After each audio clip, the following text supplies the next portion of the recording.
Hello friends, Deblina রান্নাঘরে আপনাদেরকে স্বাগত জানাই। আজ আবার একটা নতুন রেসিপি নিয়ে চলে এসেছি আপনাদের কাছে। তো আসুন দেখে নিই রেসিপিটা। আজকে রেসিপি হলো ভেজ মোমো। তো এখানে আমি প্রথমে মোমোর চাটনি বানাবার জন্য 4টে টমেটো, একটা বড় সাইজের পেঁয়াজ, অল্প একটু আদা, শুকনো লঙ্কা আর রসুন 6-7 কোয়া রসুন নিয়ে নিয়েছি। এরপর আমি একটা পাত্রে জল গরম করে ওই সমস্ত রসুন, পেঁয়াজ, আদা ওগুলো সমস্ত দিয়ে 10 থেকে 15 মিনিটের মতো ফুটিয়ে নিচ্ছি, যাতে জিনিসগুলো সেদ্ধ হয়ে যায়। দেখুন সেদ্ধ হয়ে গেছে। সেদ্ধ হওয়ার পর এরপর আমি এগুলো মিক্সিতে পেস্ট করে নেব। টমেটোর খোসাগুলো একটু ছাড়িয়ে নেবেন, তাহলে আর না হলে বাটার পর ভালো করে পেস্টটাকে ছেঁকে নেবেন। এগুলো আমি ঠান্ডা হওয়ার পর পেস্ট বানিয়ে নেব, আর এই জলটাও আমি এই পেস্টের মধ্যেই ব্যবহার করব। তার আগে আমি যে মোমোর স্টাফিংটা হবে সেটা বানিয়ে নিই। তো এখানে আমি বাঁধাকপি গ্রেট করে কেটে নিয়েছি। এরপর আমি অল্প একটু সাদা তেল কড়াইতে দিলাম। তারপর আমি এর মধ্যে রসুন কুচি, আদা কুচি আর অল্প একটু পেঁয়াজ কুচি দিয়ে ভালো করে এটা নাড়াচাড়া করব। আমি এখানে একটা বড় সাইজের পেঁয়াজ কুচি নিয়েছি। আগে রসুন আর আদাটা ভালোভাবে নাড়াচাড়া করে নিচ্ছি, যাতে ওর কাঁচা গন্ধটা চলে যায়। এরপর আমি এতে কুচিয়ে রাখা পেঁয়াজগুলো দিয়ে দিলাম। পেঁয়াজটা দিয়েও ভালোভাবে পেঁয়াজটাকে আমি ভেজে নেব। খুব বেশি ব্রাউন করবার দরকার নেই, অল্প একটু ভাজলেই হয়ে যাবে।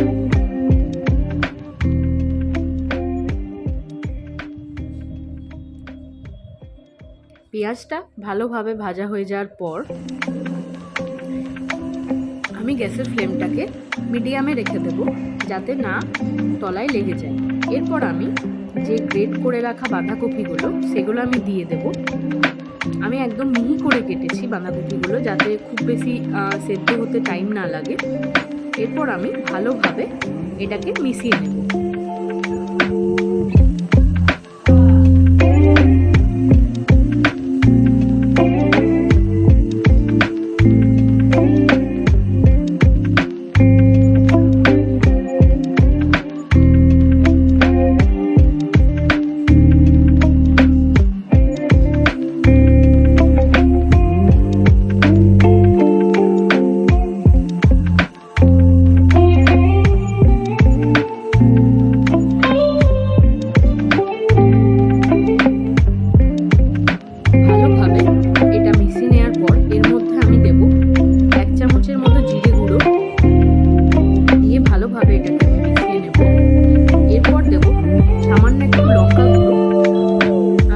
জন্য এখানে লঙ্কা গুঁড়ো ব্যবহার করেছি। আপনারা চাইলে লঙ্কা কুচি করেও দিতে পারেন।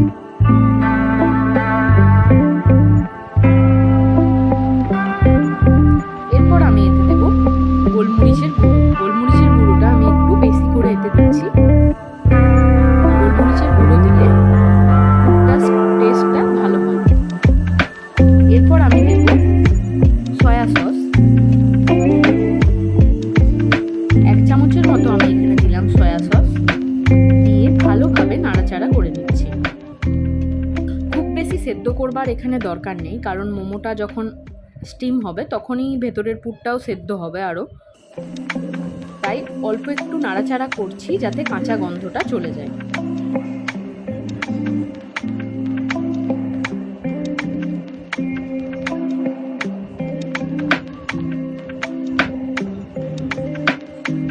এরপর আমি অল্প একটু ঢাকা দিয়ে রেখে দিচ্ছি।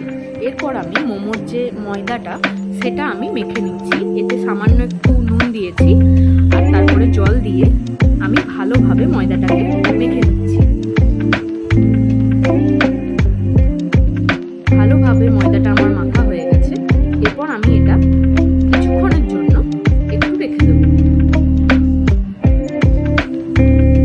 এরপর আমি পুরটা দেখলাম ভালোভাবে অল্প একটু সেদ্ধ হয়ে গেছে।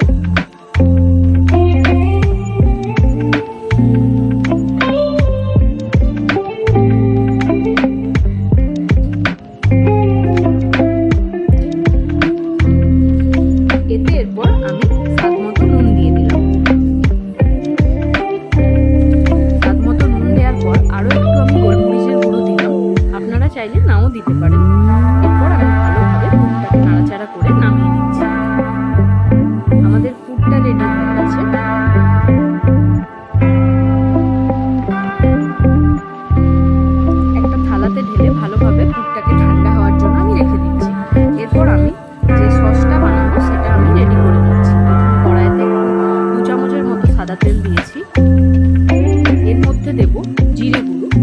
গোটা জিরেও দিতে পারেন, আমি এখানে জিরে গুঁড়োই তেলের মধ্যে দিয়েছি। আর অল্প দেবো হিং, দিয়ে ভালোভাবে নাড়াচাড়া করে যে পেস্টটা আমি বেটে রেখেছিলাম টমেটো, আদা, রসুন, পেঁয়াজ, লঙ্কার, ওটা আমি দিয়ে নিলাম। ওটা দিয়ে এর মধ্যে আমি লঙ্কা গুঁড়ো দিলাম। এটা আমি কাশ্মীরি লঙ্কার গুঁড়ো দিয়েছি, যেহেতু ঝালের জন্য শুকনো লঙ্কা দিয়েছিলাম তাই আর শুকনো লঙ্কার গুঁড়ো আমি দিইনি, কাশ্মীরি লঙ্কা গুঁড়ো দিয়েছি রঙের জন্য। আর দিলাম অল্প একটু চিনি, আর দিলাম স্বাদ মতো নুন, দিয়ে ভালোভাবে নাড়াচাড়া করে দেব। এরপর আমি যে সেদ্ধ করার সময় যে জলটা ছিল সেই জলটা দিয়ে ভালো করে এই সসটা তৈরি করে নিচ্ছি। একটু ফুটে যতক্ষণ না গাঢ় হয়ে যাবে ততক্ষণ অবধি একটু এটা ফুটতে দেবেন। দেখুন সসটা ফুটে এসেছে, তো আমাদের সসটা তৈরি হয়ে গেছে। এরপর মোমোর জন্য যে ময়দা মেখে রেখেছিলাম সেই ময়দাটা থেকে ছোট ছোট লেচি কেটে আমি এটা বেলে নিচ্ছি।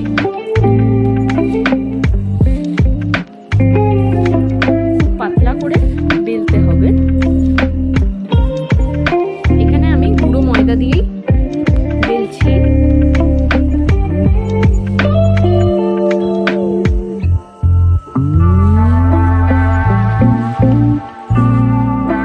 খুব পাতলা করে আমি এটা বেলে নিয়েছি। এরপর আর কটাও আমি এইভাবেই পাতলা করে বেলে নেব।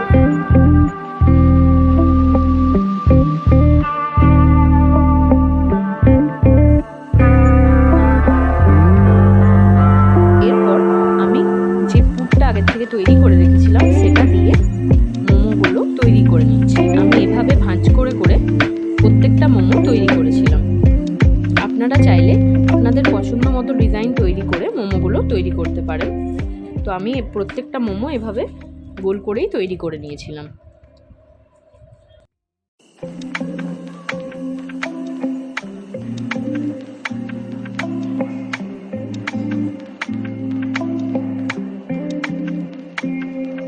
এরপর আমি জল গরম করে এখানে একটা ফুটো ফুটো থালার মধ্যে একটু সাদা তেল ব্রাশ করে এর মধ্যে সমস্ত মোমোগুলো আমি দিয়ে দিয়েছি। মোমোগুলোকে উল্টো দিক করে দিয়েছি যাতে স্টিম হওয়ার পর এটা ভালোভাবে তোলা যায়। তো আমি এখান থেকে 15 থেকে 20 মিনিটের জন্য মোমোগুলো রাখবো। দেখুন 15 থেকে 20 মিনিটের পর মোমোগুলো আমার তৈরি হয়ে গেছে। ভিডিওটা ভালো লাগলে অবশ্যই লাইক, কমেন্ট করবেন আর শেয়ার করবেন, আর আমার চ্যানেলটা